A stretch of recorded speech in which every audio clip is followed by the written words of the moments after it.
This week on Art in the Air features the professor behind printmaking at IU South Bend, William Tourtillotte, whose work revolves around themes of plant forms, current news, and popular culture. Next, the co-founder and director of the Syracuse Poster Project, Jim Emmons, that creates an illustrated poetry posters. Our spotlights on Meg Demakas' presentation of the 1933 World's Fair project. Express yourself through art and show the world your heart. Express yourself through art and show the world your heart. You're in the know with Esther and Larry. Art on the air today. Stay in the know with Larry and Esther. Art on the air our way. Express yourself through art and show the world your heart. Express yourself through art and show the world your heart. Welcome. You're listening to Art on the Air on Lakeshore Public Media, 89.1 FM, WVLP 103.1 FM, our weekly program covering the arts and arts events throughout Northwest Indiana and beyond. I'm Larry Breckner of New Perspectives Photography, right alongside here with Esther Golden of The Nest in Michigan City. Aloha, everyone.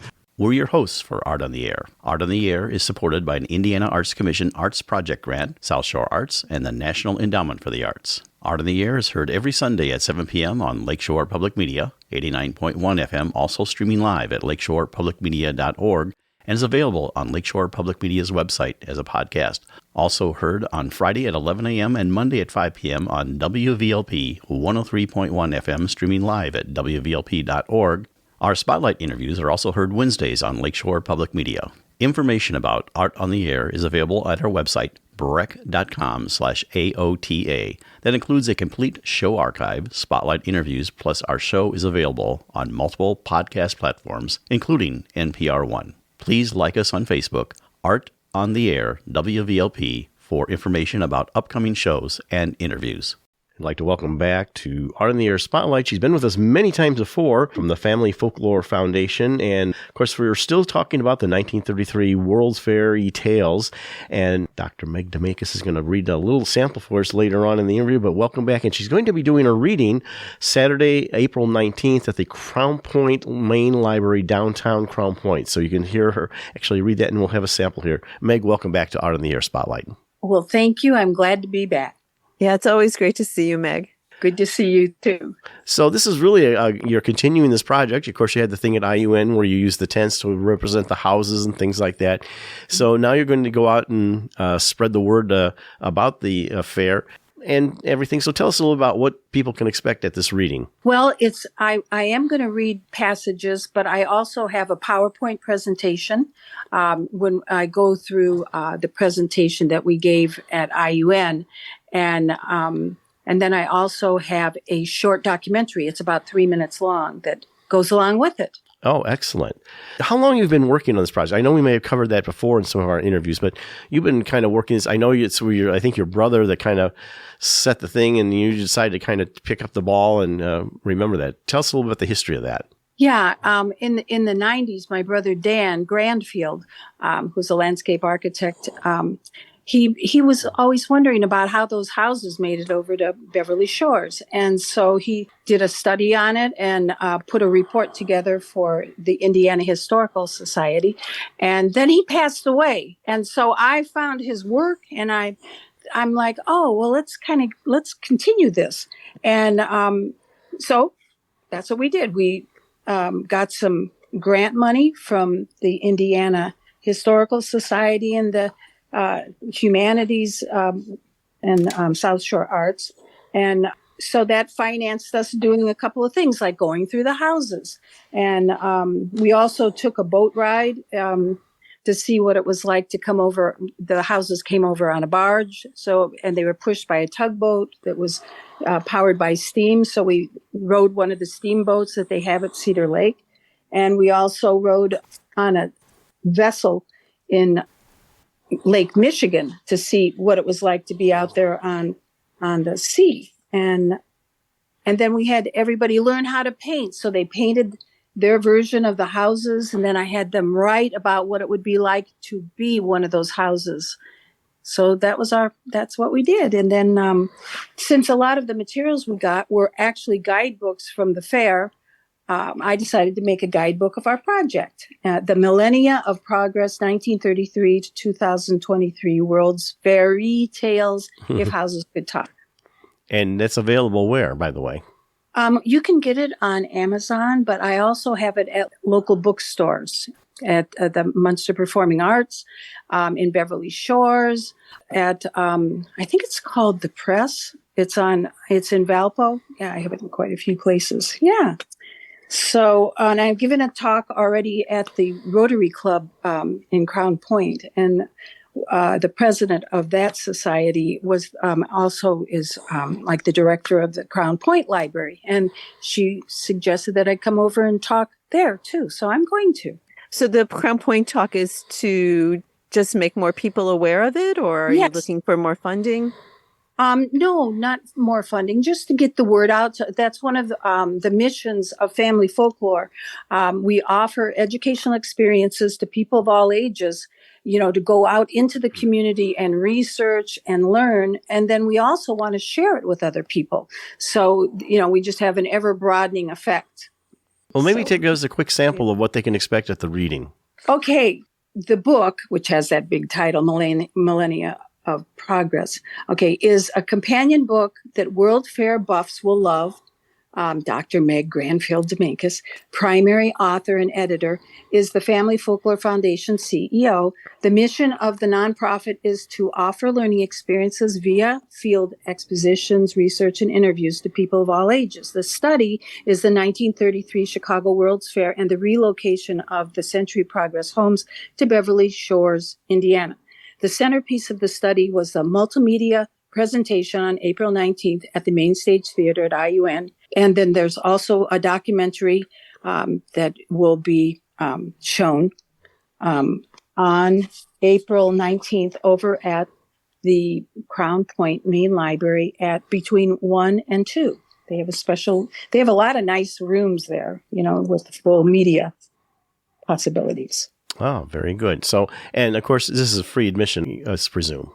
Yes, free admission is right. And I hope that lots of people will come.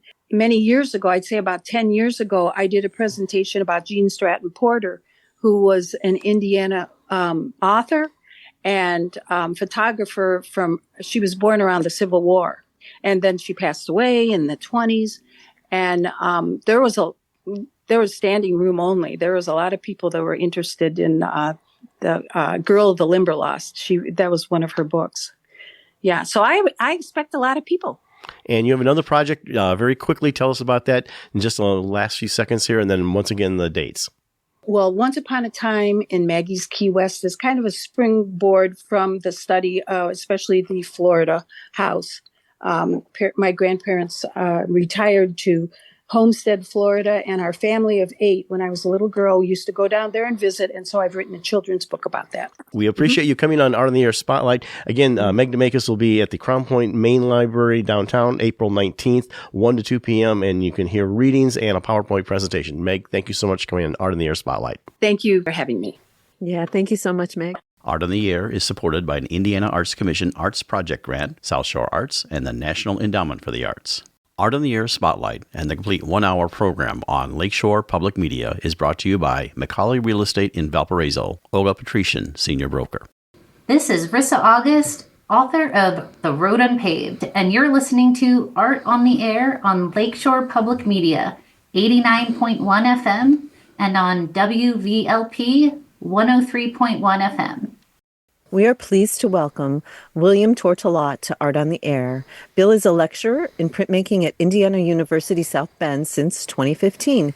Previously, he was chief curator, program director, and curator of education at the South Bend Museum of Art, and has been a visiting assistant professor at various universities teaching printmaking, drawing, sculpture, and digital graphic arts. He has also conducted cultural workshops, comic book classes, and has painted murals with young artists. He also maintains a personal, vibrant, and active art practice. Thank you for joining us on Art on the Air. Aloha and welcome, Bill. It's really wonderful seeing you. Thank you for having me. Well, we always like to start our interviews with finding out all about our guests. I always like to say their origin story. I'll tee it up by saying how you got from where you were to where you are now. So tell us all about Bill. I grew up in central Pennsylvania, Clearfield. It was a small town of about 20,000 people. My family was four boys, six of us total. I have three brothers. And pretty early on, we did a lot of drawing together. And I was, I suppose, the one out of the four who really kind of paid attention to it and enjoyed it. And so I was encouraged through lots of pencils and paper and art making activities to continue expressing myself. I had a couple of teachers who were quite influential. A guy named Willard Dominic, when I was in grade school, kind of paid attention to what I was making and talked me through the process. I had a guitar teacher, and although I couldn't really keep time or tune, Paul Lynch was an African American blues artist. He had a band in my hometown, and he taught me to appreciate the origins of rock and roll, which were the blues and jazz. And although I wanted to play Stairway to Heaven, he gently encouraged me to pursue learning chord scales and the core of the blues expression. And so Paul, although probably not realizing it and not as a visual artist, really taught me to look for and seek out new and different ways to not only express myself, but to think about the world. I wound up leaving central Pennsylvania for art school. I decided that I would seek a degree in the visual arts, and particularly because we had done printmaking as a family using silkscreen to create Christmas cards, I had a certain affinity to putting ink on paper. And so I spent 5 years in Cleveland. It was a 5-year program to get a BFA in printmaking with a minor in painting and drawing. And so from there, I went on to graduate school in Detroit to Cranbrook Academy of Art.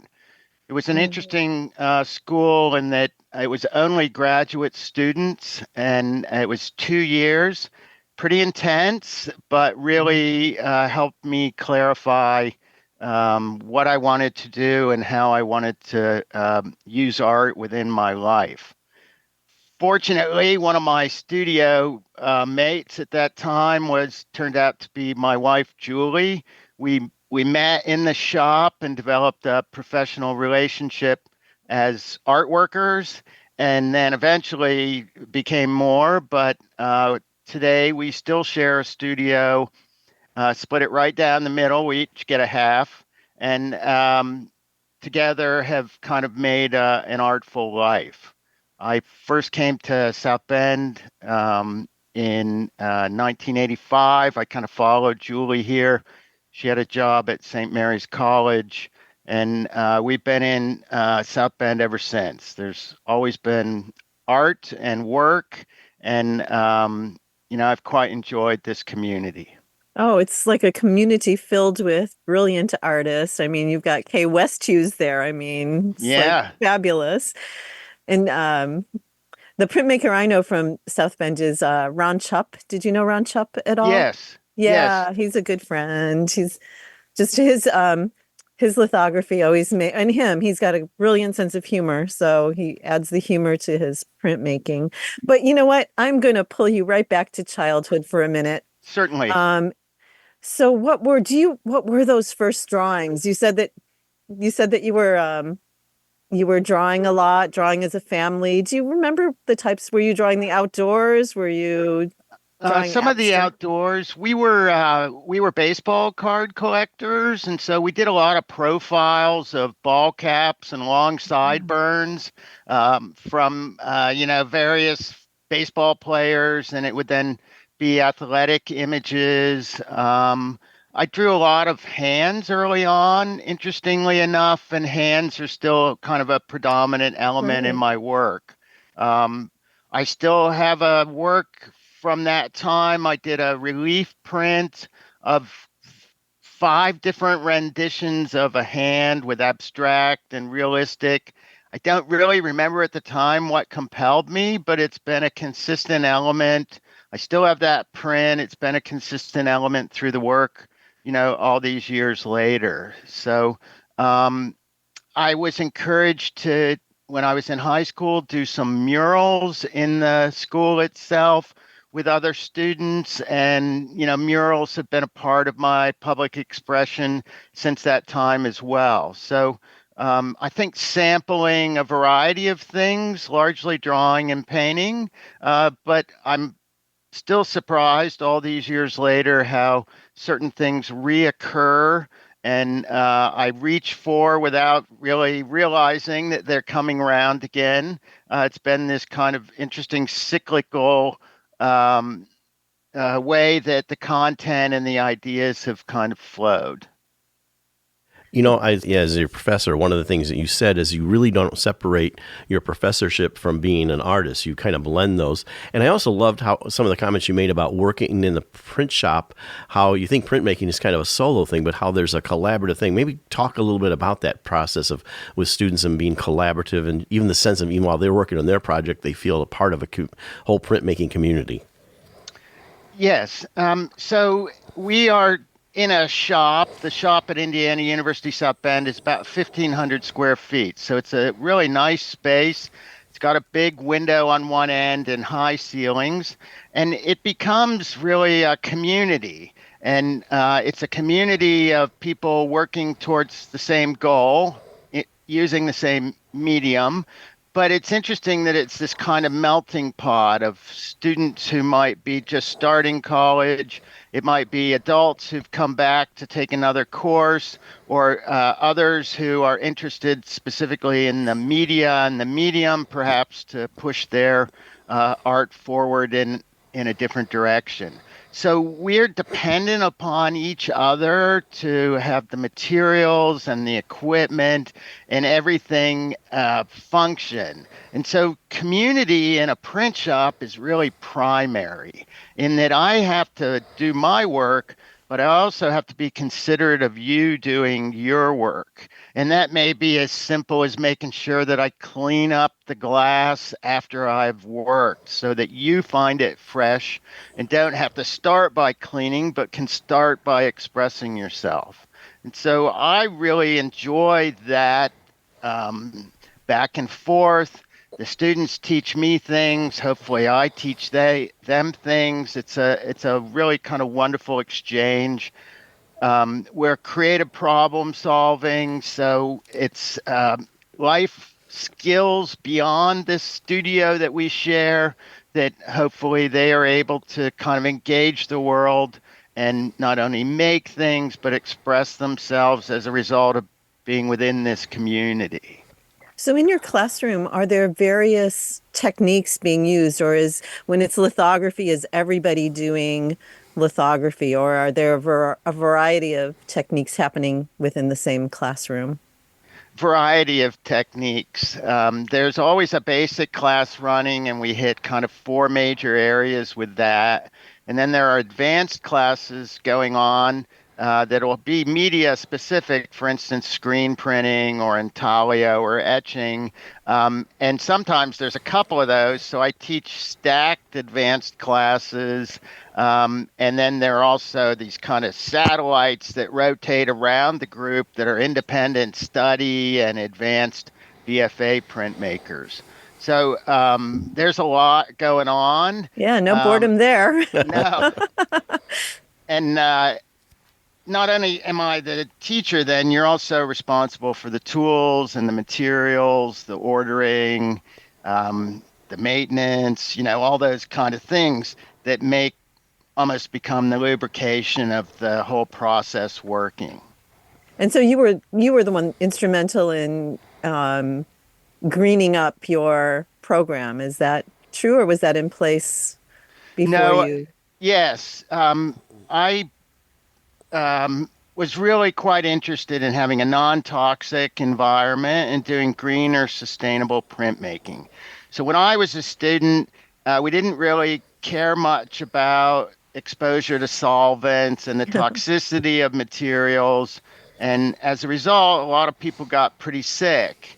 And I personally now have an allergy to solvents. So I can't be in a room or I'm instantly with headache. And so I sought out to find ways to express myself in printmaking that contemporized the process and also then took out the toxicity. And it's a lot of testing, it's a lot of trial and error. And, once in a while, you publicly make a mistake or something doesn't work. So, with humility, you have to kind of figure out the next route. It's very true to printmaking in that there are lots of variables that you have to master in order to kind of get predictable results. So I'm quite proud of the fact that you can come into my shop and there's no toxicity and you can make prints without, any kind of health hazard or detrimental elements to your health, to your person. Yeah, it's brilliant. Does this connect also to your interest in solar energy? I mean, the whole greening of the products inside your shop that you use, but I see as you have a strong interest in using solar energy in ways.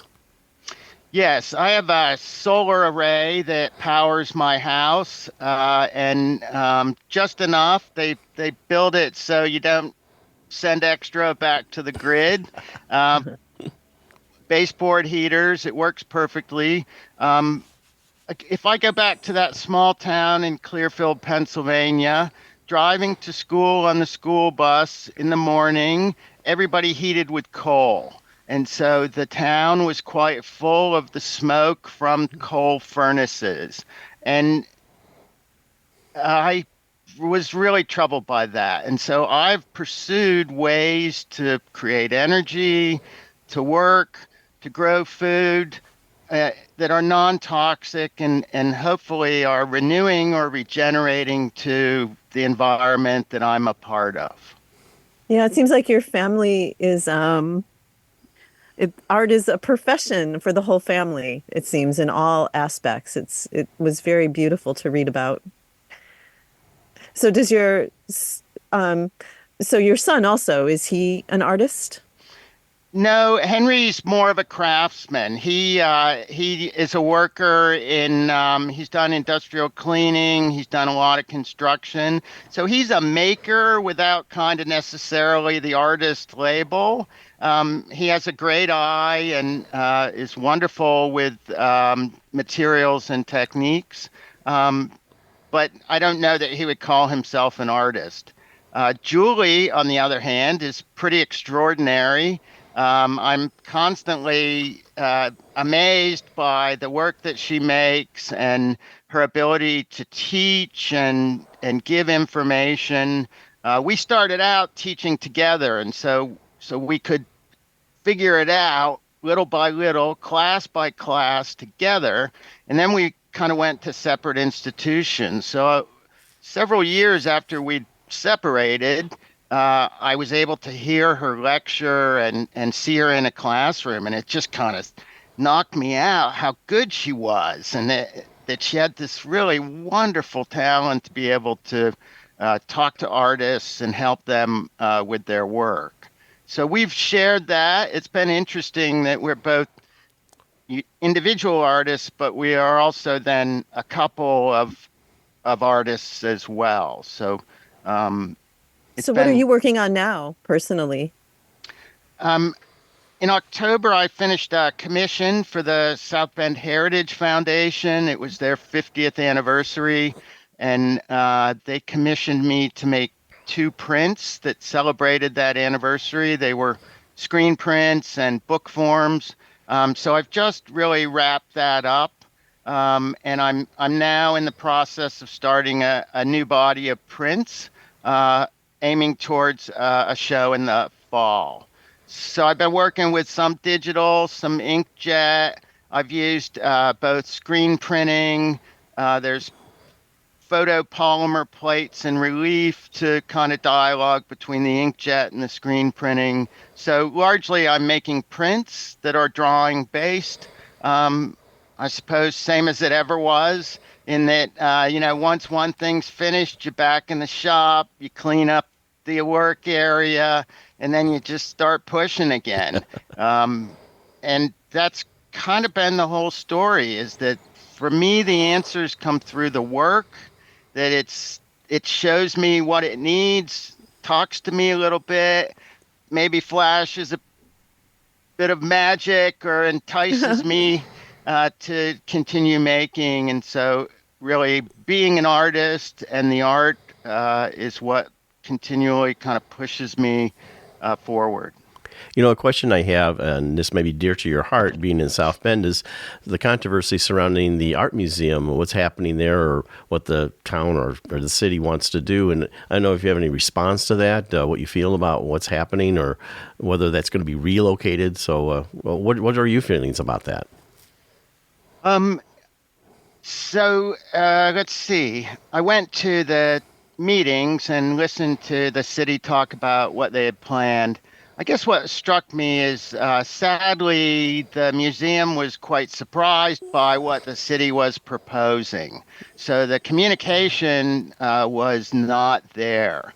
And as a result, I really kind of questioned the veracity of the choice to pull down the museum if you're not communicating with the art community, which really kind of rebuilt the East Race and re-energized the city itself. So just as an observer, the process is flawed if you're not talking to each other. The building itself is a Philip Johnson building. It's an architectural, standout. I understand the need to kind of reach the river and engage in that, but there's enough other ways without pulling down a significant building in your town in order to just kind of gaze at the river. So I'm not a fan. I understand what they're after, and I think their intent certainly was honorable, but it just doesn't make a lot of sense. And if no one's had a chance to discuss it and put in input, any good idea, you got to put out into the public. And I think that if it's really good idea, other people are going to react in positive ways and add to that idea. And so that didn't happen. And that I find just a bit troubling. Yeah, that is. It really is a beautiful facility. I mean, it's co-located with the exhibit center there next door, and how it's even connected to the hotel. And so I was a little surprised by that. I know even our communities back here in Northwest Indiana, there's a lot of discussion in the arts community. How can we support what's going on? Because again, it was kind of a surprise to all of us. Yeah. I think, democracy works that people get out and stand up and voice their opinion, and then collectively we all make a decision. And maybe you have to compromise a little bit. Maybe there's some way to put a glass face on one side of it so it can become more kind of river friendly. I'm not sure, but we need those discussions in order to get to that solution. Right. So that the community is looked after and supported. Agreed. Is there, you've done printmaking for 30 some years, but is there some other type of art that you would like to explore that you've never done? I know, like oil painting or something completely different. Well, I've thoroughly really enjoyed digital image making and the possibilities there. I think that pushing that a bit further, perhaps into using 3D printing to make block prints, to use some of the technology through computer-aided design is always intriguing. It takes as much kind of practice. The Chinese say that you got to throw 10,000 clay cylinders before you throw your first ceramic or clay cylinder. And so each media that you then move into requires its own study before really you can kind of produce to your satisfaction. And so the direction I would head off in is thinking about my digital images and what's the new way to kind of use them to express what's important to me. and hopefully then convey meaning to the people looking at what I make. So it sounds like this next body of work is going to include kind of everything that you do. Is that what you have envisioned? Is it going to be like an exhibition that would have digital and your other printmaking techniques all together? Yes, I was a big fan of the comic strip Blondie. And, Dagwood would go into the refrigerator and he would pull everything out on the kitchen table and then make a club sandwich, stacked high, barely get his hands around it. And so sometimes I think about printmaking that way, with the layering and the stacking and the taking away and the adding in. So that, yes, I think the new work will be a bit of a club sandwich. And I'm trying to figure out which pieces fit, pull one out, put one in, a little bit like Jenga. So, you got that balance going on. But I anticipate the new work will be kind of a hybrid mix of things. It's an exciting place to be. We're in our final moments here, and we want to give you a chance to say how people can find you online, information about you, and you kind of projected out in the upcoming exhibits. But if you have any more specific dates past April here, pretty much in the studio. Probably I'll have the show in the fall. I do have an Instagram. It's artbert01, ARTBERT01. And you can reach me on Facebook at William Tourtillotte. And I also respond to email if you go to Indiana University's website, wturtle@iu.edu is a way to reach out, and maybe we collaborate on some prints or, get some art going. I'm open to certainly working with anybody who has an interest, and just trying to make our community and largely the art community stronger as we move forward. That's excellent. Well, we appreciate coming on Art in the Air and sharing your art journey with us. And again, we will have a link on our website when they click on your picture that will take you to, I guess the Instagram would probably be the best one there. So our guest today was William Tourtillotte. He's a premier printmaker for IU South Bend and has a great work that you can see online. Appreciate you coming on the show and sharing your whole art journey.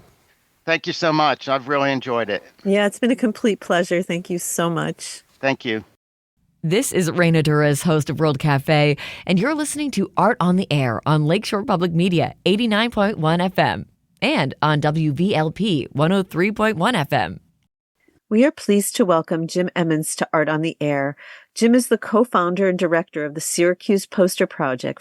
Founded in 2000, the project brings together poets and Central New York artists to create an annual series of illustrated poetry posters for public display. Jim has a background in science, journalism, and art. He enjoys French culture, cooking, photography, drawing, swimming, skiing, baking, and running.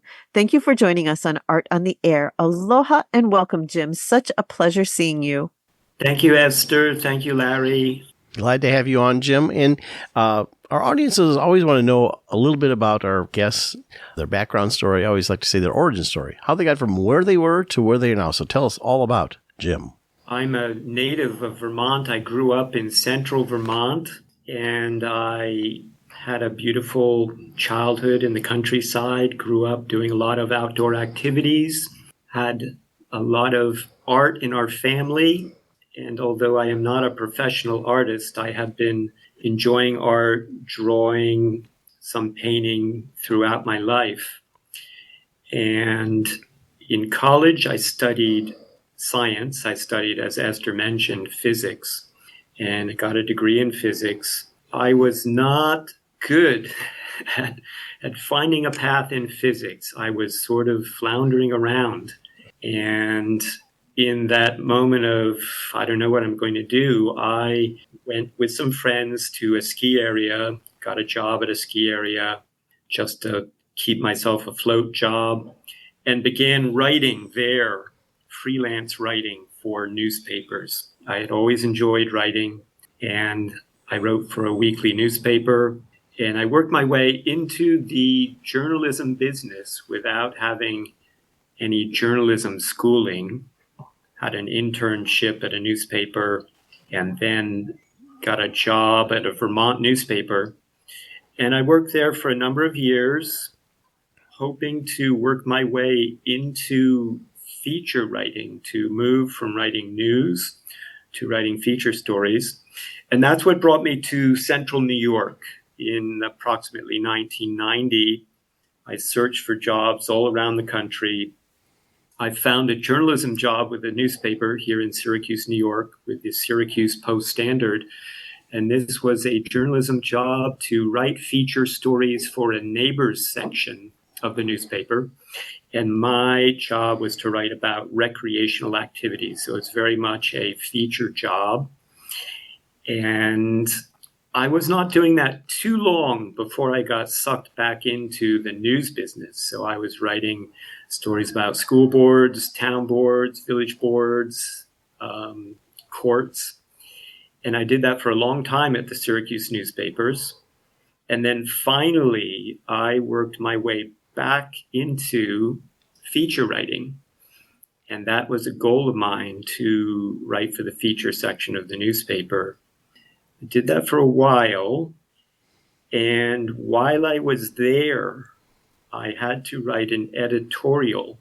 This was a rotating responsibility for writers. When the editorial writers would go on vacation, other writers had to step in and write an editorial.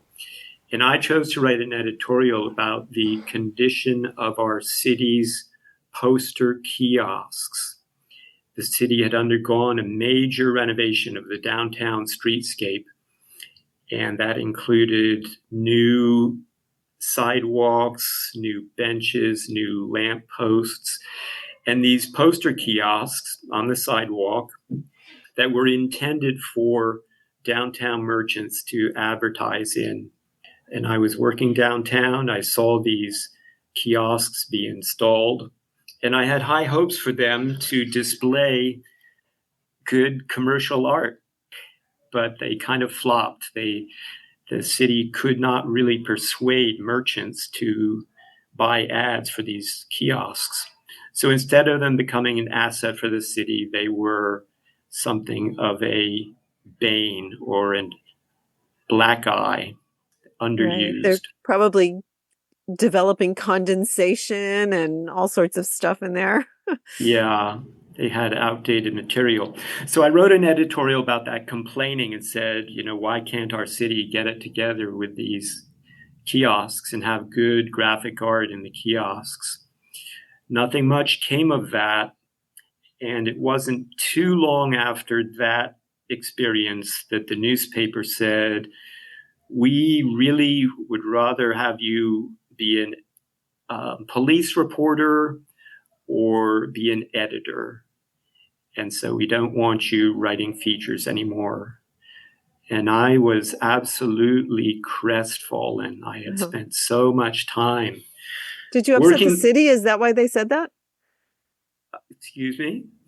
Did they upset the city? Is that why? Did they get kickback from the city about that? Oh, no. Feature? The editorial that I wrote about the kiosks had just very little resonance. Nothing much happened because of it. So I made my point, but nothing much changed with the kiosks. And then the newspaper was dissatisfied with my work and said, we'd rather have you be an editor or a police reporter. And I was really crestfallen.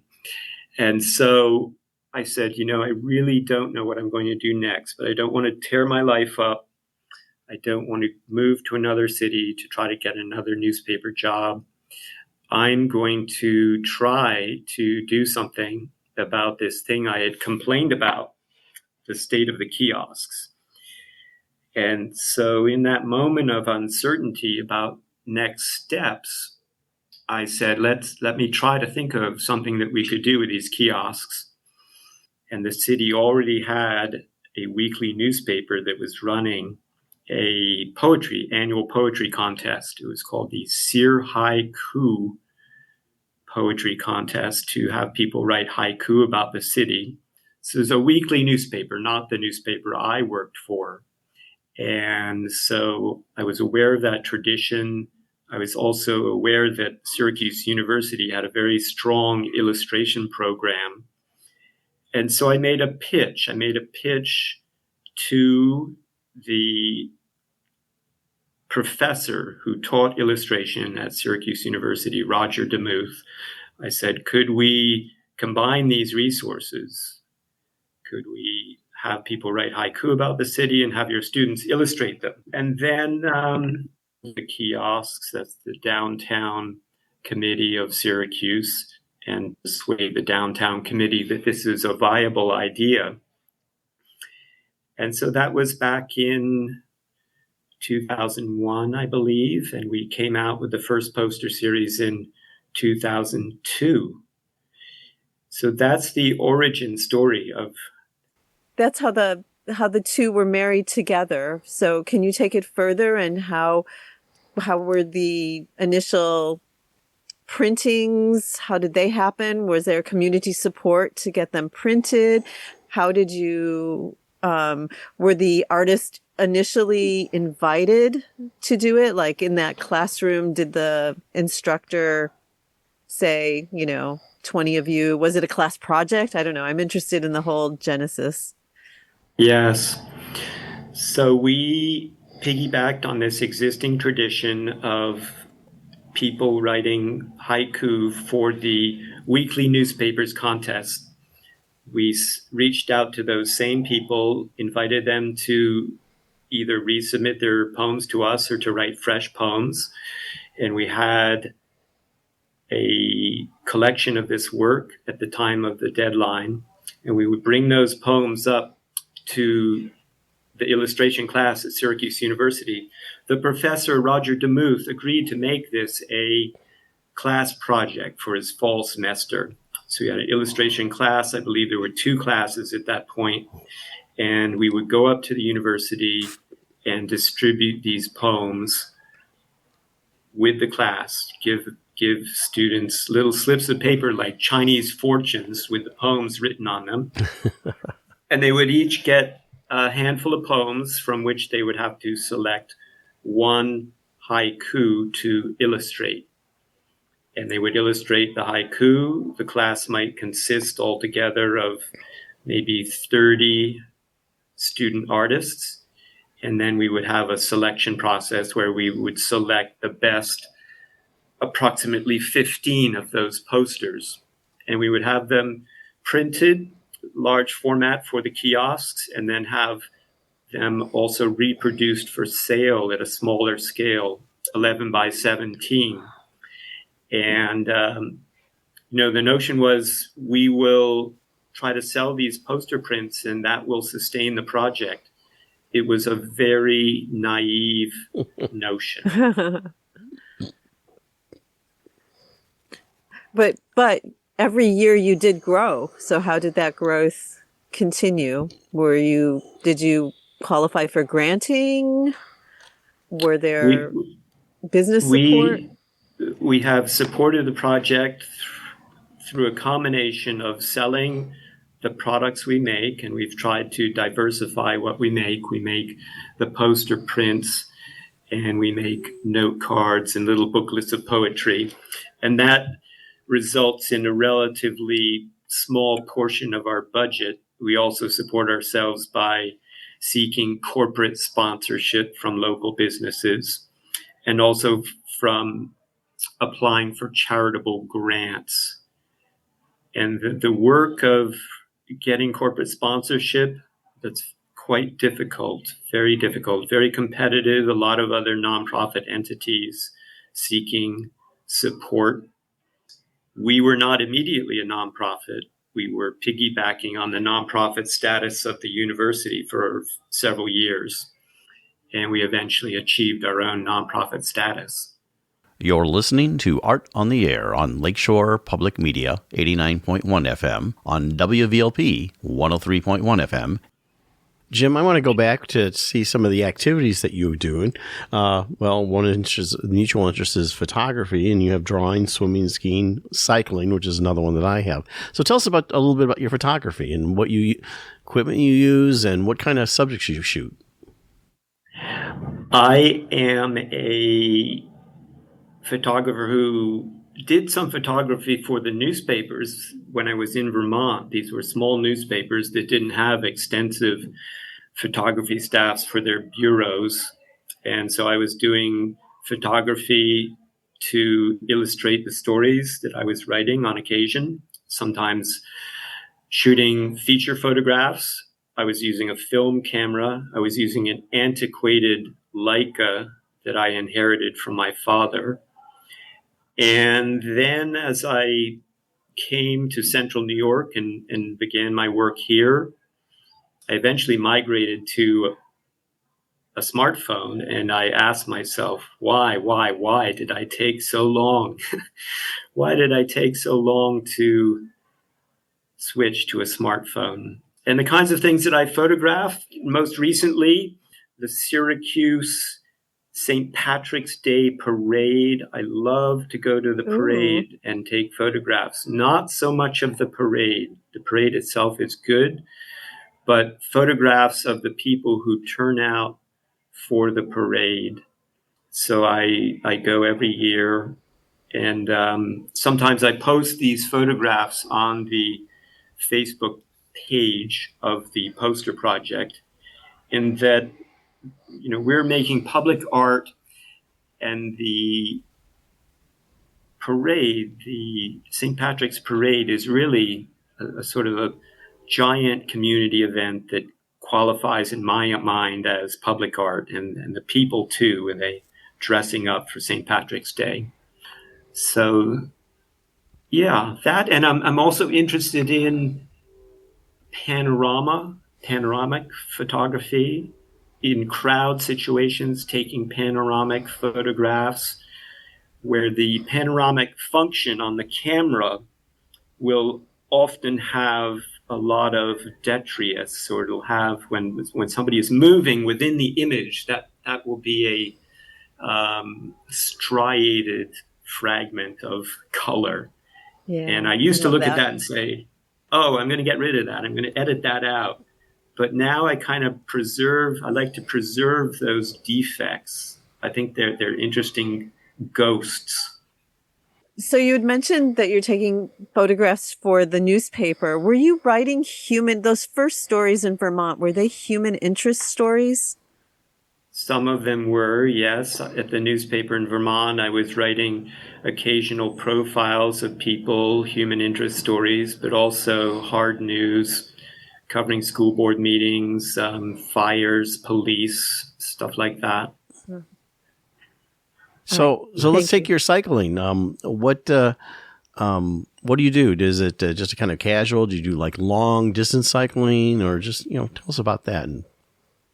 I am not a hardcore cycler, but I was lucky when I was young. A friend of our family's was importing Peugeot bicycles from France. And so as a teenager, I got a Peugeot road bike, and I was very avid about going out on day-long and sometimes overnight bike rides in Vermont. And so I still have a road bike, and I bike to work. I commute. It's a very short commute from my house. It's probably 1.5 miles up and down a hill. And otherwise, my biking around Syracuse is largely commuting biking. Occasionally, I'll go out into the countryside and bike for pleasure. My wife is also an avid cyclist. She commutes to work. And together, we will go on day trips on occasion. Load up the bike. I've got a bike that's got nice saddlebags on the back. I can load it up with produce from the farmer's market and do my grocery shopping that way. Well, that's great. So other activities that you do, you still do drawing and things like that. And of course, you had running on your list. And just curious about that. Syracuse is a good art community. It has a very, very long-standing figure drawing group called Open Figure Drawing. Meets once a week historically at a community center. And early in my life here in Syracuse, I would attend after work on Wednesday nights. So I was working as a reporter. I would go and draw from a live model for 3 hours on Wednesday nights. And that was a really beautiful way to de-stress at the end of the day, a very meditative practice. And this group, I have been participating now since the early 90s, many years, and many of the original people are still there. And this drawing group has proliferated. Drawing group has really done a remarkable job about having other venues for drawing outreach programs. And so I do my best to continue participating there. So did you spend much time in France? I did a postgraduate year in France. I have a lot of French culture in my family, pseudo relatives who are French, not actual relatives. And I went to the University of Grenoble for a postgraduate year after I finished my degree at Syracuse University. And I spent a year there studying French and monitoring physics classes. And then that was my academic year in France. Yeah, I enjoyed it a lot. Is the love of cooking French cooking or just cooking in general? I'm just a big cooker. I love cooking. I do a lot of cooking on the weekend. I go to the farmer's market. I improvise. I do cooking for the week on the weekend. And then I have my bag lunches all ready to go for the week. Is there something that you haven't done in art culture that you wanted to do that, I'm doing this poster project as an ongoing thing, but there's some unfulfilled artistic thing you want to do or a cultural thing? I love making mini videos, and I don't have a ton of time to do that, but I have become quite interested in making videos to document the work we do, videos about other people in the arts community. And so I do aspire to have more time to create videos and to distribute them. I have a poster project question. So every year you come up with like a new theme or so do you come up with them, or is that a committee that sort of tosses around ideas because they're just so brilliant? Thank you. I may pitch an idea, but we discuss it with our board members. We put it out to the larger community. We'll do an email blast to ask our poets and say, hey, here's some things we're thinking about. Please fill out this Google form. Let us know what you're thinking about these possibilities. And for many years, the theme was very general, right about downtown, the city at large, the nearby countryside. And then we tried to be a little more specific with our prompts and had the notion of prompting people to write about what we call the spirits of Syracuse, spirit of neighborhood kindliness, spirit of nostalgic items, to just give people another reason for writing about something other than downtown or generally about the city. Yeah, they're exciting themes. I think they're very exciting. So, Jim, tell us a little bit about, you told us about the project. Is there anything else in the city you'd like to expand that to? You do these poster frames, but maybe like window displays in the businesses or something like that? We have diversified the venues where the poster art appears. In addition to the kiosks, we seek out and develop other public venues for permanent poster panels. So these appear along the Creek Walk by the Erie Canal Museum. We also have a traveling flat screen with a rotating display of posters. And we try to bring that to a new venue every month or so. And we are looking for other ways to distribute our poetry. We have a large archive of poetry, and we have done some dynamic text treatments of that poetry and put that out on flat screens as well and projections. Well, in our last minute here, we'd like to know, our audience to know how to contact you, websites, Facebook or other things, and then reach out to you if they're interested in your project. Very easy to reach the Poster Project at our website, posterproject.org. And to reach me, Jim at posterproject.org. And we also have a big presence on Instagram, Facebook, and YouTube. Very good. Well, we appreciate coming on Art on the Air, the Jim Emmons, the Poster Project, and you can find them on posterproject.org, and you can see the whole thing. And you have, real quick, you do have something special coming on later in April? We are celebrating the release of the 2025 posters, 14 posters featuring legendary Central New York businesses. And that event happens on the 25th of April, 6 to 8 p.m. downtown. Sounds great. Thank you so much for coming on the show and sharing everything about the Poster Project. Larry, thank you. Thank you, Esther. Oh, thank you so much, Jim. It's been a pleasure. We'd like to thank our guests this week on Art on the Air, our weekly program covering the arts and arts events throughout Northwest Indiana and beyond. Art on the Air is heard Sunday at 7 p.m. on Lakeshore Public Media, 89.1 FM, also streaming live at lakeshorepublicmedia.org, and is available on Lakeshore Public Media's website as a podcast. Art on the Air is also heard Friday at 11 a.m. and Monday at 5 p.m. on WVLP 103.1 FM, streaming live at wvlp.org. If you have a smart speaker like Amazon Alexa, Google Assistant, or Apple Siri, just tell it to play Art on the Air to hear the latest episode.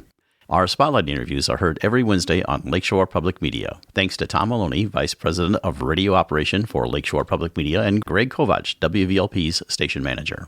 Our theme music is by Billy Foster with a vocal by Renee Foster. Art on the Air is supported by an Indiana Arts Commission Arts Project grant, South Shore Arts, and the National Endowment for the Arts.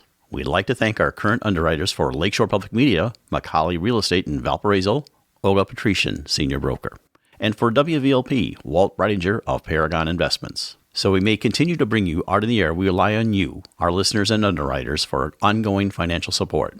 If you're looking to support Art on the Air, we have information on our website at breck.com/AOTA, where you can find out how to become a supporter or underwriter of our program in whatever amount you are able. And like I say every week, don't give till it hurts. Give till it feels good. You'll feel so good about supporting Art on the Air. If you're interested in being a guest or send us information about your arts-related event or exhibit, please email us at aota@breck.com. That's aota@breck.com, or contact us through our Facebook page. Your hosts were Larry Breckner and Esther Golden, and we invite you back next week for another episode of Art on the Air. Aloha, everyone. Have a splendid week. Express yourself through art and show the world your heart. Express yourself through art and show the world your heart. You're in the know with Esther and Larry. Art on the Air today. Stay in the know with Larry and Esther. Art on the Air our way. Express yourself through art and show the world your heart. Express yourself through art and show the world